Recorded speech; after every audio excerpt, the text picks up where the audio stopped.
Hello दोस्तों, मैं हूं अमित गुप्ता। आप सभी का अपने चैनल में स्वागत करता हूं। आज हम लोग पढ़ेंगे रेगुलेटिंग एक्ट। इसको मैं बहुत अच्छे से आप लोगों को समझाऊंगा। और ये जो आप देख रहे हैं, ये जो पेज है जिसमें मतलब सारा चीज़ लिखा हुआ है, ये लक्ष्मीकांत से लिया गया है, जो कि सिविल सर्विस के लिए बुक होती है। बहुत ही अच्छा एक्सप्लेनेशन है इसमें। आज हम लोग देखेंगे रेगुलेटिंग एक्ट। इसको हम लोग बिल्कुल अच्छे से समझेंगे, ठीक है। तो रेगुलेटिंग एक्ट क्या था? देखिए, पहले क्या था, इंडिया में जो था British east India company rule करती थी, ठीक है। तो उसको उस पे ब्रिटिश गवर्नमेंट का कोई भी कंट्रोल नहीं था, ठीक है। तो ब्रिटिश का जो ईस्ट इंडिया कंपनी थी वो अपना मनमानी से कितना भी टैक्स वसूलती थी, जो उनको मन करता था, जितना अत्याचार करने का मन करता था इंडिया के सभी लोगों के ऊपर वो करते थे, ठीक है। इस पर क्या था कि ब्रिटिश गवर्नमेंट का कोई कंट्रोल नहीं था। तो सबसे जो पहला स्टेप लिया गया था ब्रिटिश गवर्नमेंट के द्वारा कि जो ईस्ट इंडिया कंपनी भारत पे चल रही है, उस पर जो सबसे पहला कंट्रोल करने के लिए जो लॉ बनाया गया था, जो एक्ट लाया गया था, उसे रेगुलेटिंग एक्ट 1773 कहा जाता है, ठीक है। देखिए, इस एक्ट का नाम से ही पता चल रहा है, रेगुलेट करना, रेगुलेटिंग एक्ट, ठीक है। तो रेगुलेट करना किसको? ईस्ट इंडिया कंपनी के रूल को भारत पे, ठीक है। तो इसमें जो सबसे पहला स्टेप लिया गया था, बोला है it was the first step taken by the British government के द्वारा जो पहला स्टेप ये लिया गया था ईस्ट इंडिया कंपनी पे रेगुलेट करने के लिए, ठीक है। मतलब ईस्ट इंडिया कंपनी पे अपना कंट्रोल लाने के लिए जो पहला स्टेप लिया गया था, ये वही एक्ट है, ठीक है। देखिए, यहाँ पे बिल्कुल दिया हुआ है, British government to control and regulate the affairs of East India company in the India.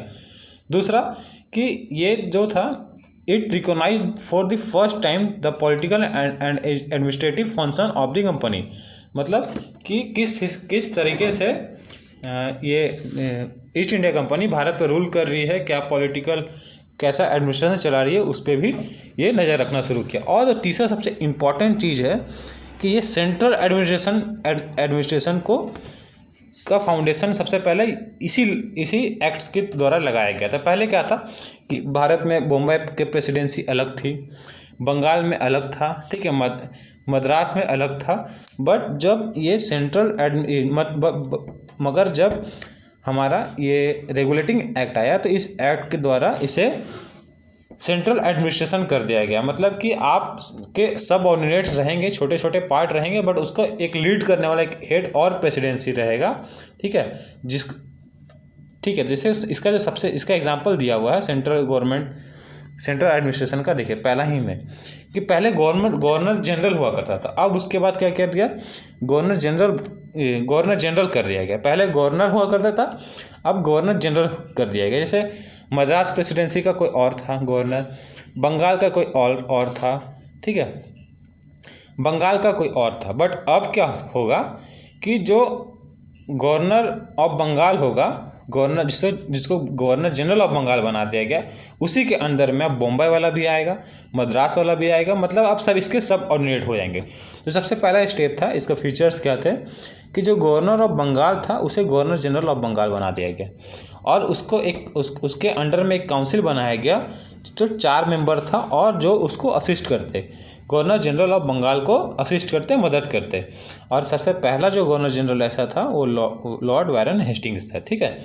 चलिए, और हम लोग देखते हैं इसका जो दूसरा फीचर्स क्या था। देखिए, दूसरा फीचर्स था कि जो governor of Bombay Madras presidency अब गवर्नर जनरल ऑफ बंगाल के सब ऑर्डिनेट हो गए, उसके अंडर में वो काम करेंगे, ठीक है। जो बोलेंगे गवर्नर जनरल ऑफ बंगाल, मतलब रिपोर्ट करेंगे अब गवर्नर जनरल ऑफ बंगाल को। कौन? गवर्नर्स ऑफ बंगाल मद्रास के प्रेसिडेंसी के, ठीक है। पहले क्या थे, पहले ये सब इंडिपेंडेंट प्रेसिडेंसी हुआ करते थे, ठीक है, इंडिपेंडेंट प्रेसिडेंसी हुआ करते थे। बट अब किसके अंडर में आएंगे? गवर्नर जनरल ऑफ बंगाल के अंडर में आएंगे, ठीक है। अब जो बात है कि इसी रेगुलेटिंग एक्ट के कारण सुप्रीम कोर्ट इंडिया में सबसे पहला बनाया गया कलकत्ता में, जो 1774 में बना था, ठीक है। इसमें टोटल एक चीफ जस्टिस और 3 जजेस थे, ठीक है। अगला देखते हैं। अब देखिए, ये प्रोहिबिट भी करता था कि जो कंपनी के सर्वेंट्स थे किसी प्रकार के प्राइवेट ट्रेड नहीं कर सकते थे, किसी तरह का ब्राइब एक्सेप्ट नहीं कर सकते थे वहाँ के लोकल से, ठीक है। तो इससे क्या होता है कि जो कंपनी के बड़े बड़े ऑफिशियल्स होते थे बहुत ज़्यादा पूंजीपति, बहुत ज़्यादा अमीर बन जाते थे घूस लेके, ठीक है, वहाँ के लोकल से, क्योंकि वो ईस्ट इंडिया कंपनी उस समय रूल कर रही थी, तो इसको भी वो लोग रेगुलेट किए।